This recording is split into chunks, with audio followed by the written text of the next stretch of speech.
السلام علیکم۔ سورہ بقرہ کی آیت نمبر 4، والذین یؤمنون بما انزل الیک وما انزل من قبلک، اس پر ہم گفتگو کر رہے ہیں، اور اس میں میں نے یہ توجہ دلائی تھی کہ اصلاً جو ایمان کا مطالبہ ہے وہ تو اس چیز پر ایمان کا مطالبہ ہے جو رسول اللہ صلی اللہ علیہ وسلم پر نازل کی گئی، یعنی قرآن مجید۔ قرآن مجید کیا ہے؟ قرآن مجید نے اپنی اس حیثیت کو بیان کیا ہے، یہ اللہ کا کلام ہے، یہ کلام الہی ہے، یہ خدا ہے جس نے انسانوں کو مخاطب کیا ہے۔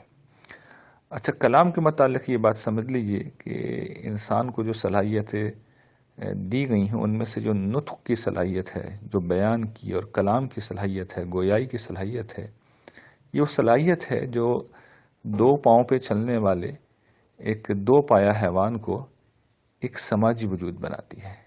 اس کلام کی صلاحیت کی وجہ سے ہم اپنے جیسے انسانوں سے متعلق ہوتے ہیں، اور جس طرح کے محاورہ ہے کہ ایک اور ایک مل کے دو نہیں ہوتے 11 ہو جاتے ہیں، تو ہم گویا کہ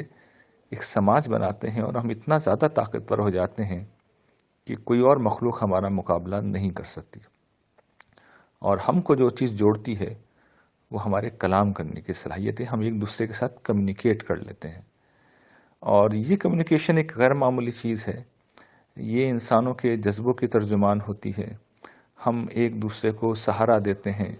ہم ایک دوسرے کو ذہنی طور پر مضبوط کرتے ہیں، ہم ایک دوسرے کا حوصلہ بلند کرتے ہیں، ایک دوسرے کو یقین دہانی کراتے ہیں، ایک دوسرے کو تسلی دیتے ہیں۔ تو یہ جو گفتگو کرنے کی صلاحیت ہے، یہ جہاں اور مسائل بڑے حل کرتی ہے، یہ ہمیں مضبوط کرتی ہے اور ہمیں ایک سماج سے جوڑتی ہے۔ تو یہی صلاحیت اللہ تعالیٰ نے جو ہمیں عطا کی، اس کو پھر استعمال کرتے ہوئے انہوں نے انسانوں کو مخاطب کیا۔ اور اس پہلو سے یہ آپ دیکھیے کہ ہم میں سے ہر شخص کو یہ تجربہ ہوا ہوگا کہ زندگی میں کسی مشکل موقع پہ اگر کوئی شخص آ کر ہماری حوصلہ افزائی کرے، ہمیں اعتماد دلائے، ہمیں مایوسی کے بھنور سے نکالے، ہماری امید کو زندہ کرے،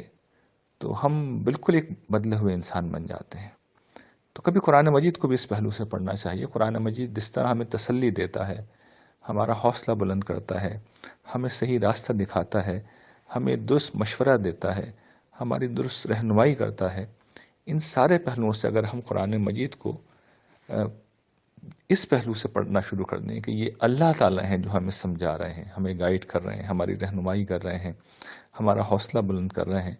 تو یقین کیجئے قرآن مجید بڑا غیر معمولی طور پر مؤثر کلام بن جاتا ہے۔ لیکن شرط یہ ہے کہ ہم قرآن مجید کو سمجھ کے پڑھیں اور اس کو کلام الہی مانیں، یعنی ہم یہ خیال کریں، یہ سوچیں کہ خدا ہم سے بات کر رہا ہے، وہ ہم سے گفتگو کر رہا ہے۔ تو اس پہلو سے قرآن مجید کو آپ جب بھی پڑھیں گے تو آپ یہ دیکھیں گے کہ یہ غیر معمولی کتاب ہے جو ہر حال میں ہمیں مایوسی کی بھنور سے نکال کر امید کی روشنی میں لاتی ہے، ہمارے حوصلے کو بلند کرتی ہے، اور زندگی کی ہر دو راہے پر صحیح راہ کی طرف ہماری رہنمائی کرتی ہے۔